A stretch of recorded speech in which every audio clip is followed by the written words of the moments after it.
Julius Randle recently spoke to the media about his ankle surgery and his slow start to the season, basically attributing it to the ankle injury itself. However, he actually called some people who didn't think that the surgery would affect his play naive. We're going to break down his entire report and let you know exactly what he said.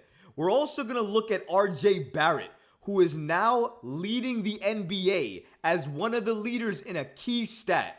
And I think the Knicks are going to want him to continue this for the entire season. We're going to break down all of this and so much more today. So be sure you're subscribed to the channel and have notifications turned on so you don't miss a second of the new content.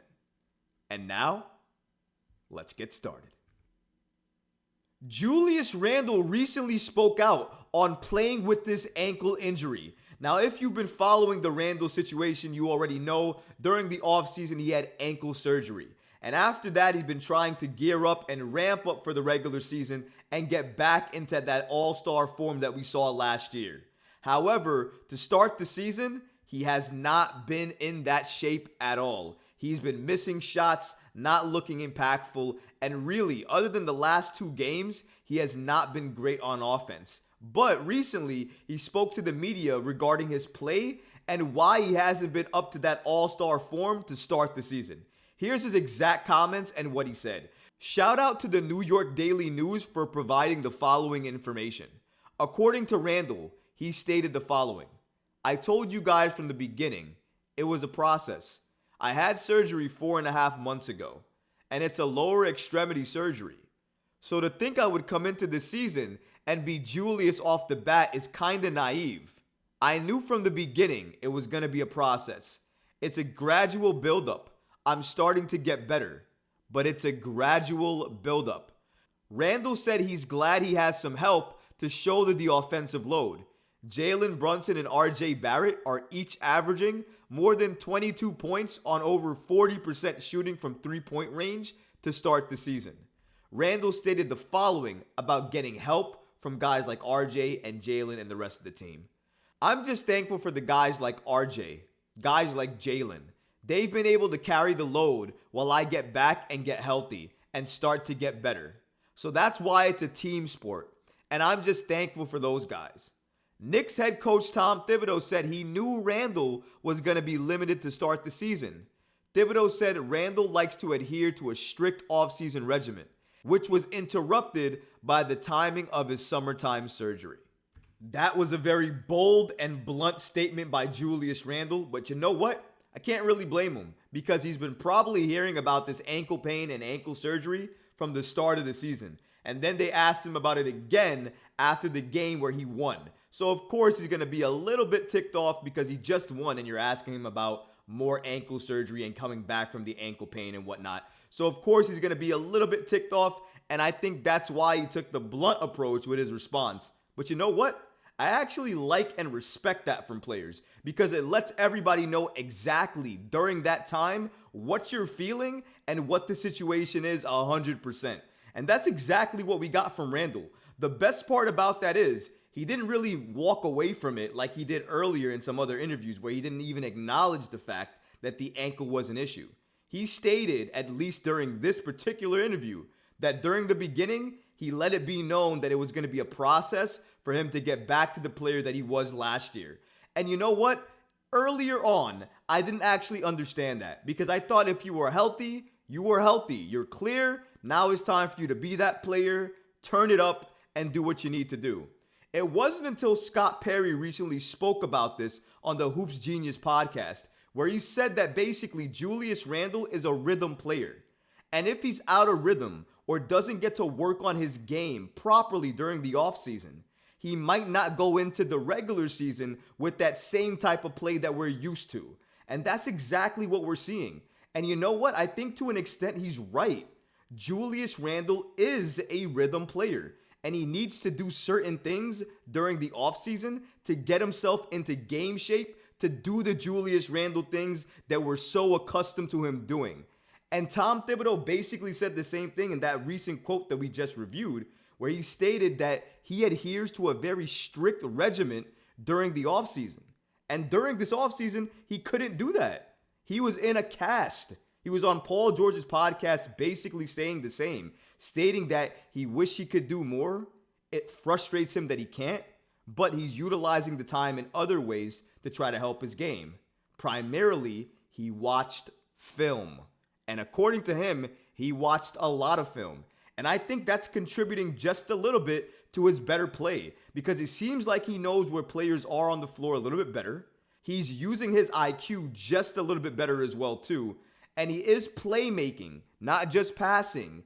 He is playmaking a lot more. He's drawing double teams, or he's drawing defenders near him, and he's finding the open man, or he's making the hockey pass to get to the open man. Either way, he's contributing on a different level that I haven't seen Randle do in a very long time. One part especially is that when his offensive game is not going, he normally gives you nothing else.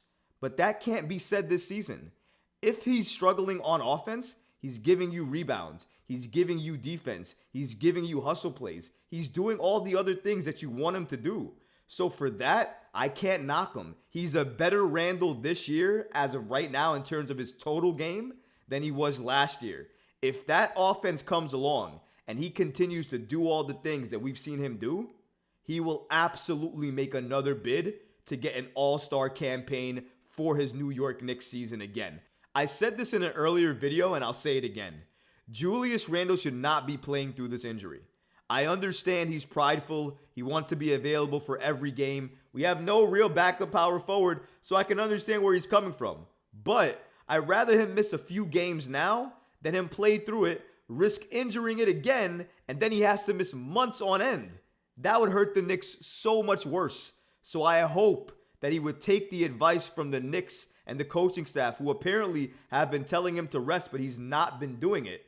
But hopefully he'll listen and he'll do that so he can recover, be 100%, not risk injury, and he can be the Randle that we need him to be for way more games. For right now, I'm a little concerned because he's playing on that injury. But I guess he's not really the only one. Brunson's injured and he's playing. RJ Barrett is dealing with a sore knee and he's playing. They're all banged up and it's early on. That's a little bit scary as well, because if any one of them goes down, folks, we have a major problem. Right now, my hopes and prayers are with Julius Randle, Jalen Brunson, RJ Barrett, and the entire Knicks team. I hope they stay healthy. I hope they stay locked in. And I hope they beat this Hornets team tomorrow afternoon during this day game. I don't know how this team is going to respond during a day game yet, but honestly, I'm really excited to see it. And I hope they come out guns blazing and going just as hot from three as they were last game. Because if they do that again, they're going to blow the Hornets out. Mark my words on that. RJ Barrett is actually top 5 in the NBA right now in a key statistic. And I'm telling you now, folks, the Knicks would absolutely hope and pray that Barrett stays this way for the entire season. Shout out to the New York Daily News for reporting the following to us. RJ Barrett is shooting 8 of 15 on corner threes, including 75% from the left pocket, and ranks 4th in corner three-point shooting efficiency among all eligible players attempting at least 2 corner threes a game. So in the entire NBA, the entire league, RJ Barrett is top 4 in terms of three-point shooting efficiency in the left pocket corner. That tells me, give RJ Barrett the ball in the left pocket corner whenever he's open and available, because likelihood is he's going to hit it. He's going to hit it at a very high and efficient rate. And clearly, he's doing that right now. He's one of the leaders of the league in it. When that happens, you have to feed the man the ball. RJ Barrett has been such a revelation this season. He has made me so proud. I'm sure he's made a lot of Knicks fans proud. We have been waiting for this specific RJ Barrett since year 2. And a lot of us has been clinging on to hope, praying, wishing he would get there, wishing he would be more consistent. And I know it's only 8 games. He's only played 6 though. But let me say this.